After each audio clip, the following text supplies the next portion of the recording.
This is CyberSound, your simplified and fundamentals-focused source for all things cybersecurity.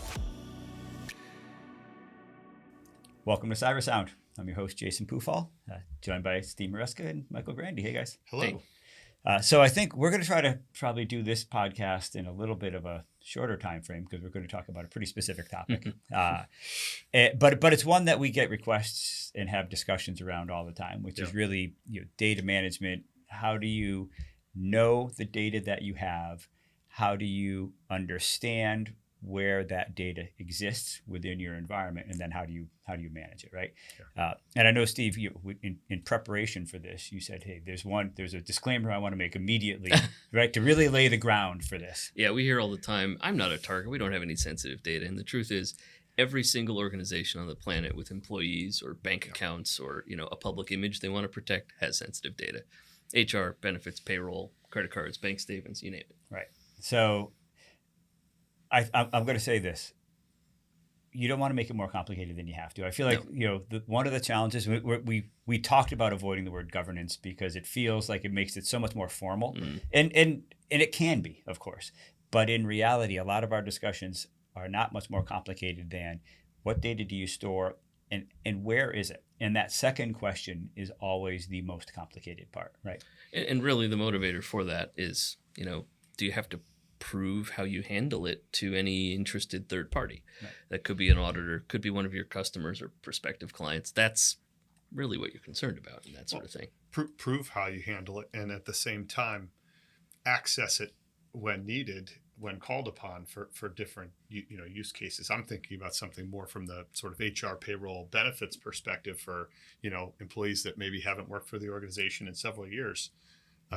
You've got that challenge of going back into records, ensuring that you have data accuracy, that they've been securely stored, and that you can, access what you need in a short amount of time. Absolutely. Yeah. And, if worse comes to worse, too, being able to actually, with clarity, notify right. if you have a breach of any kind. Or expunge if you're asked to for something like a GDPR. Absolutely. Right? So you have to know where this data is. And too often, I mean, we do absolutely have those comments where people say, well, I don't have any data that matters. I think that that's false for 99% of the customers that we work with.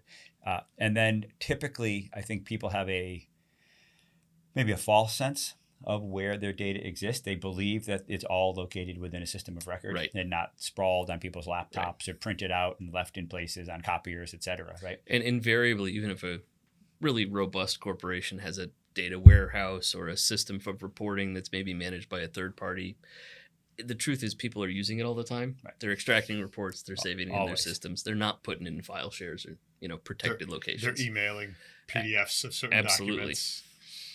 So go ahead. So you touched on governance, and data governance is the term of art in terms of rigor in protecting and safeguarding data. At the basic way of representing it, it's writing down what you do, documenting how you work with the information, and making sure all of your employees know what to do so that you can demonstrate that to others. It's not really a need to overcomplicate it.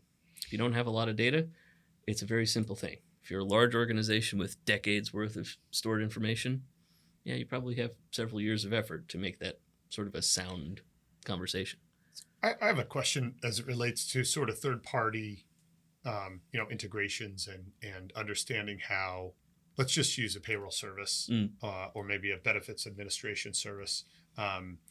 Small businesses, is it okay to rely on their systems of security and governance, or are there things that people should be asking for sort of at the onset of an engagement to say, hey, I'd like to know how you handle this data in the future, how much will be retained, what type of security protocols do you have in place? I'm thinking, small businesses, very few run their own payroll anymore. Almost all outsource it, right? So you've got these huge companies, everyone knows who they are. They house a lot of sensitive information. So rely on the third-party services, but recognize that during hiring, there's probably something that was recorded that you're storing. Yeah. The same thing for benefits discussions and so forth. You can't really fully get away from that reality. And use the techniques and the tools that are available in an ADP or an HR management system or a bank, for handling payroll. But at the end of the day, if you have any of that in-house or a portion of that flow, you still have to think of it with the same level of rigor, because it's not so much that ADP is going to protect the data. Of course they are. Their business would crumble if they didn't. But I think still go through the third-party risk management process. Sure. Validate your vendors. Not everybody is as, say, well secured as an ADP. I mean, there's a lot of smaller vendors out there that probably don't have the same practices. Of course. You want to make sure that they have good answers for how the data is defended and encrypted and transmitted. You don't have to start necessarily from the systems of record where the data is stored. Those change, and there might be many, many in parallel, depending upon the business and its complexity, right? You could instead go through how people are interacting with the data. Use Google 365, some of the tools that they have for managing data flows, finding sensitive data. Right. And that's the real challenge. Yeah. Right. But that'll also tell you where your highest risks are, because data in flight is susceptible. Right. And that's probably how you need to constrain it if you don't have a good sense of where the data resides. It's good that you went into the tool space a little bit, because I think you opened this up talking a little bit about the policy requirements, the procedural requirements. People are still going to gravitate toward what is the easiest way for them to get their jobs done, and that typically means copying data places, working on it locally. Sure. So you do want some of these third-party tools. Almost everybody is now working with an Office 365 or a Google environment. You can even look more broadly using tools like Varonis or Spirion, for example, to look at specific data types. It won't catch everything, but it was an aid. Yeah, they're backstops to business process, because the business generates data or intakes data. Those can help clean it up or narrow where it lives, but it's a continual process to find it, to make sure that there's no, new storage of information, new export that could leave the bounds of the org or something like that. But you have to define it. You have to define where you're storing data. Because I'm thinking of certain things. We spent time already talking about, I'll call it, personal data, PII, things that you can use tools pretty effectively to look for addresses, names, credit card numbers, social security numbers.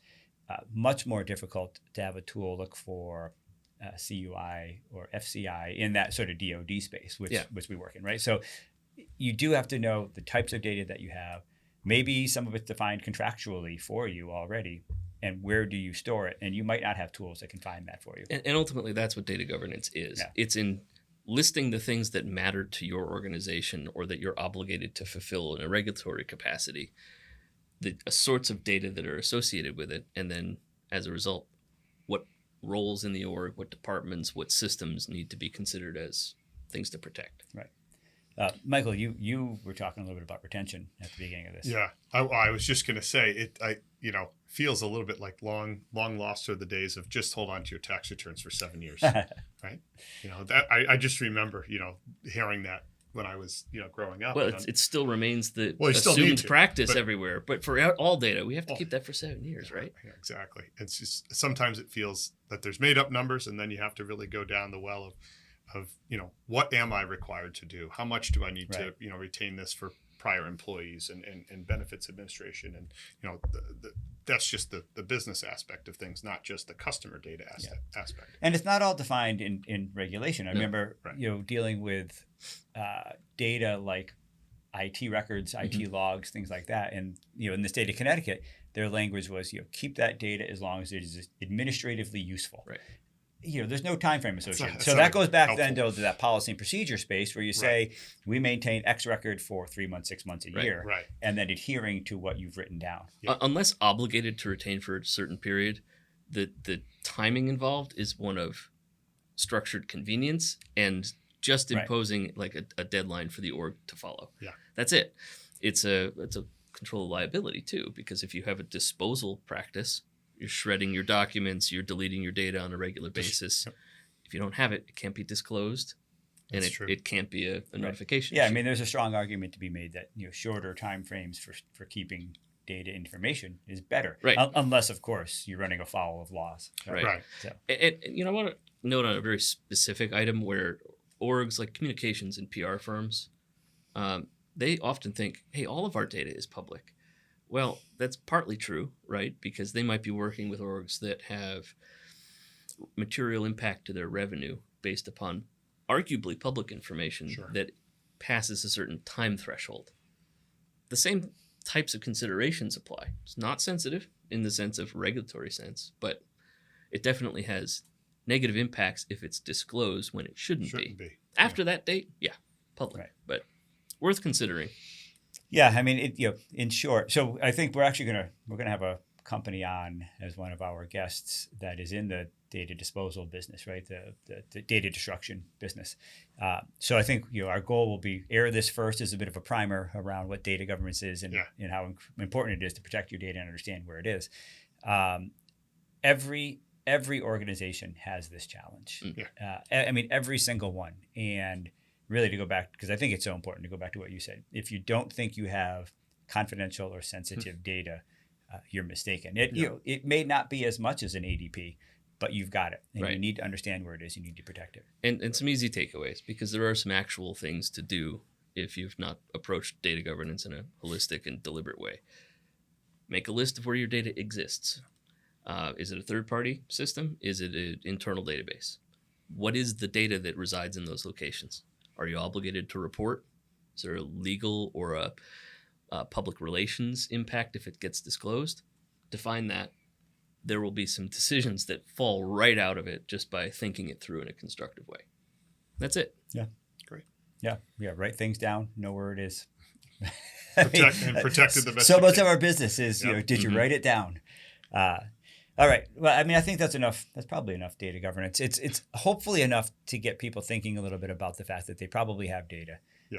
That they may not feel confident that they know where all of it is, and they should start thinking about it. I mean, that's the takeaway we want here. Yep. So as always, hopefully you learned a little bit. You got a little bit of value from this. If you have any questions, let us know. We're happy to answer them. Great. Thank you. Thanks, guys. Awesome. Thanks. We'd love to hear your feedback. Feel free to get in touch at Vancord on LinkedIn. And remember, stay vigilant, stay resilient. This has been CyberSound.